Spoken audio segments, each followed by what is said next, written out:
तुम्हारे शहर में। कहानी हिमांशु जोशी।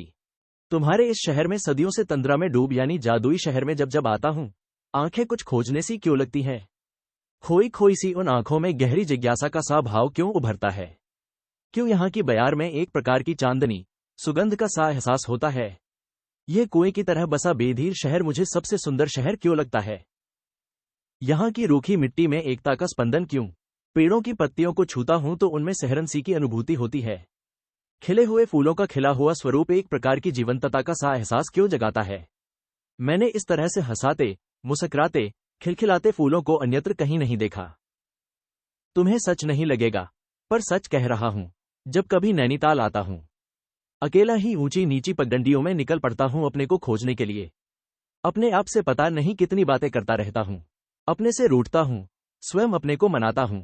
चलते चलते थक जाता हूं तो बांज या देवदार के हरे वृक्ष के नीचे विश्राम करने के लिए आंखें मूंदे लेट जाता हूं।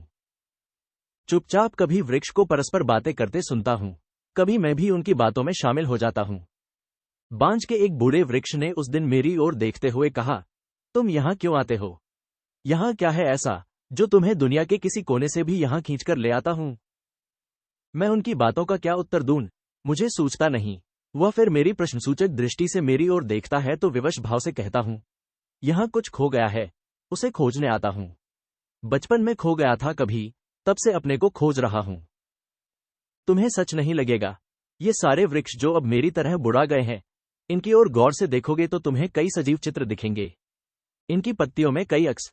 जब कभी भटकता भटकता यहां आता हूं, ये वृक्ष झूमने लगते हैं खुशी से। अपनी टहनियों की बाहें हिलाकर ये अपने मन का आह्लाद प्रकट करते हैं। इनके पत्तों की हवा मेरे तन में ही नहीं, मन के किसी कोने में अव्यक्त सिहरन भी पैदा करती है। वृक्षों से संवाद करना मुझे बहुत अच्छा लगता है। ये बच्चों की तरह निश्चल होते हैं, सहिष्णु और स्नेहशील भी। ये मुक्त भाव से सहज हंसी में हंस सकते हैं, तुम्हारे मन की बातें सुन समझ सकते हैं। कटुता कुटिलता ये नहीं जानते। ये दोनों हाथों से नेह लुटाना जानते हैं, नेह बांटना और बदले में कुछ नहीं चाहते। कल मैं शाम को पाषाण देवी की तरफ घूमने निकल गया था अकेला। वहां चट्टान पर बैठा नीचे जल में खेलती मछलियों को देख रहा था। मैंने सुना, एक मछली दूसरी से कह रही थी, तुम्हें इस आदमी को देखकर डर तो नहीं लग रहा? आदमियों को देखकर मुझे हमेशा डर लगता है, वे जंगली जानवरों से भी अधिक खूंखार होते हैं, पर इसे देखकर नहीं। यह बहुत सरल सहज है।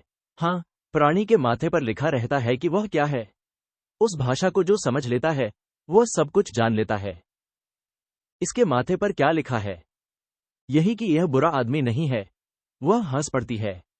माथे पर लिखी भाषा से भी अधिक सजीव होती है मन की भाषा। उसे पढ़ने की भी आवश्यकता नहीं होती। हर प्राणी को स्वतः ही एहसास हो जाता है कि सामने वाला क्या कह रहा है। जितना महत्व लिखित भाषाओं का होता है, उससे कई गुना अधिक महत्व होता है उन भाषाओं का जो लिखी ही नहीं जाती। मौन से अच्छा संभाषण भी कुछ हो सकता है, इसलिए चुप्पी की भाषा बोलने लिखने की भाषा से अधिक महत्वपूर्ण होती है। मछलियों की बातें बहुत रुचिकर लगती हैं, पर मैं अधिक वहां रुक नहीं सकता। आगे निकल जाता हूं। ठंडी रोड पर फांसी गंधेर के पास बांज का एक बहुत बड़ा वृक्ष पहले की तरह अब भी खड़ा है, पर मुझे ये देखकर दुख होता है कि उसकी बाहें कटी हुई हैं। किसी क्रूर कसाई की करतूत होगी। मैं उसके तन को अपनी हथेली से सहलाता हूं, तो वह मुस्कुराता हुआ कृतज्ञता से मेरी ओर देखता है। माल रोड पर चिनार के पौधे सहमे हुए से चुपचाप खड़े दिखे। पता चला कि पास के बंगले में अभी किसी वृद्ध की मृत्यु हो गई है। ये पौधे बचपन में कभी उसी ने लगाए थे। वृक्ष शोक मना रहे थे, उस पर बैठे पक्षी भी चहचहा नहीं पा रहे थे। शाम को बच्चों के साथ अयार पाटा की तरफ निकल जाता हूं। तनु कहता है, हम सड़क के किनारे तितलियों से खेलते हुए आएंगे। यहां फूल भी कितने खिले हैं। दादाजी, आप जाइए ऊपर, हम तितलियां देखते हुए आएंगे। ऊपर जाकर मैं हरी घास पर आंखें मूंदे लेट जाता हूं। बड़ा सुकून मिलता है। घास भी घास जैसी रूखी नहीं, मखमली है। हौले हौले उसे सहलाता हूं। तनु और राया कब ऊपर आ गए, मुझे पता ही नहीं चला। राया अपने फ्रॉक में समेटे ढेर सारे रंग बिरंगे फूल ले आई है। देखिए दादाजी, आपके लिए कितने फूल लाई हूं। मैं देखते ही चौंकता हूं। अरे पगली, तू इतने फूल तोड़ लाई बेरहमी से। कभी सोचा तुमने इन्हें डाली से टूटते समय कितना कष्ट हुआ होगा? इनकी मम्मी पापा कितना रोए होंगे अपने बच्चों की हत्या होते देख। पगली, फूल तोड़ने के लिए नहीं, देखने के लिए होते हैं। देख देख कर मुस्कुराने के लिए। कितनी ढेर सारी सुगंध ये अपने साथ लाए हैं। तुम्हें इनके साथ ऐसा व्यवहार नहीं करना चाहिए था। तुम्हारे बारे में ये क्या सोचेंगे कि कितने जंगली बच्चे हैं। मैंने देखा, राया की बड़ी बड़ी आंखें नम हैं। आई एम सॉरी दादाजी। मैं चुप हो जाता हूँ। लौटते समय वे सारे फूल बच्चों से वहीं रखवा देता हूँ।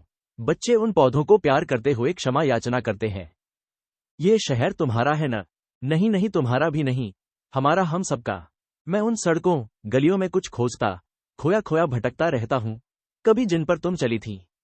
तुम्हारे पांवों के निशान अभी भी यहाँ की धरती पर अंकित हैं।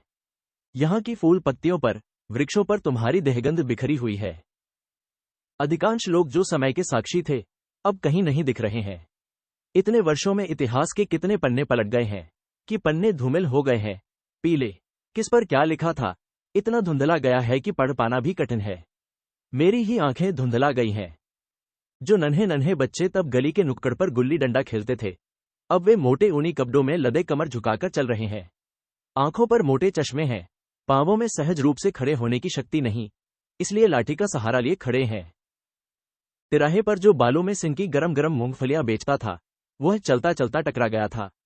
जाते जाते मैंने रोका, पहचान नहीं रहे हो? वह अचरज से मेरा मुंह ताकने लगता है। कभी नहीं देखा। वह असमंजस में विवश भाव से सिर हिलाता है। इस तिराहे पर आपकी छोटी सी दुकान थी न मूंगफली की। बालों में सिनकी आपकी गरम गरम मूंगफलियों का जायका अब तक मुंह में है। बादाम भी उसके सामने कुछ नहीं लगते थे। लोग यहां मूंगफली खाने कितनी दूर से आते थे, चिनिया बादाम कहते थे। जैसे जैसे मैं बोलता जा रहा था, वह पीछे और पीछे चलता, अतीत में कहीं खो गया था। अरे, आप उस खोखे की बात कर रहे हैं, जो इस नई इमारत के साथ ही ठह गया था। उसमें मेरे दादाजी बैठते थे, राधे शाह। दादाजी को गए भी अब युग बीत गया। उनके बाद कुछ दिन पिताजी ने उसके पास ही खोखा लगाया, पर बरसात में घर की दीवार ढह जाने से वे दबकर मर गए थे। आप जानते ही हैं, नैनीताल में कितनी बारिश होती है। जहां खोखा था, अब वहां सीमेंट का पक्का फर्श है। उस पर मुझे एक अंगीठी की छाया जैसी दिखती है। पास ही बिखरी हुई गरम रेत और नीचे डामर की टूटी हुई पतली सी सड़क पर मूंगफली के छिलकों के प्रतिबिंब।